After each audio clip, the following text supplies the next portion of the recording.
نے پوچھا ہے، میری سسٹر کا ایک جگہ رشتہ ہوا ہے، ان لوگوں نے پہلے پاسپورٹ دیکھا، پھر انگوٹھی پہنائی، اب وہ کہتے ہیں کہ نکاح کرو اور باہر ملک جاؤ فوراً اور ہمارے بیٹے کو بلاؤ ورنہ ہم منگنی توڑ دیں گے۔ انہوں نے کہا ہے کہ 1 مہینے کے اندر نکاح نہیں کیا تو منگنی کینسل۔ میرے والدین کہتے ہیں کہ نکاح کے بعد میاں بیوی کا کچھ دن ساتھ رہنا ضروری ہے تاکہ انڈرسٹینڈنگ ہو اور پھر بعد میں دونوں ساتھ باہر ملک جائیں۔ سوال یہ ہے کہ کیا لڑکے والے اپنی جگہ صحیح ہیں یا وہ اپنی طاقت کا غلط فائدہ اٹھا رہے ہیں؟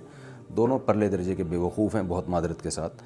وجہ اس کی یہ کہ ان کا یہ کہنا کہ لڑکی کو باہر بھیجو اور وہ لڑکے کو بلائے، تو یہ تو نکاح کی بیس ہی ٹھیک معلوم نہیں ہو رہی ہے۔ شادی اس لیے کی جا رہی ہے تاکہ لڑکی باہر بلائے اور فوراً اس پہ اصرار بھی کر رہے ہیں، لالچی معلوم ہوتے ہیں۔ اور لڑکی کی اماں کا یہ کہنا کہ پہلے انڈرسٹینڈنگ ہو اور گھومیں پھریں، تو یہ بھی بیوقوفی کی بات ہے، حرام بھی ہے، ناجائز بھی ہے۔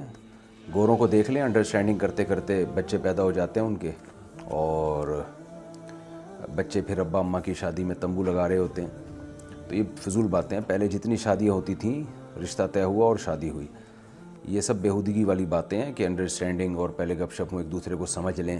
نکاح کے بعد کی زندگی نکاح کے پہلے والی زندگی سے بالکل ڈیفرنٹ ہوتی ہے۔ آپ 10 سال ایک دوسرے کو سمجھتے رہیں، نکاح کے بعد بالکل ایک دم لائف چینج ہو جاتی ہے۔ وہ پہلا سمجھا ہوا بعد میں کام نہیں آتا ہے، خوب سمجھ لیں۔ تو یہ رشتہ میرا خیال ہے توڑ دینا چاہیے، اس کی بیس ہی ٹھیک نہیں ہے اور وہ بہت زیادہ جلدی کر رہے ہیں تو پاسپورٹ کی بیس پہ، تو اس لیے میرا خیال ہے یہ فضول سا رشتہ ہے، اس کو مشورہ اگر لے رہے ہیں تو توڑ دینا چاہیے۔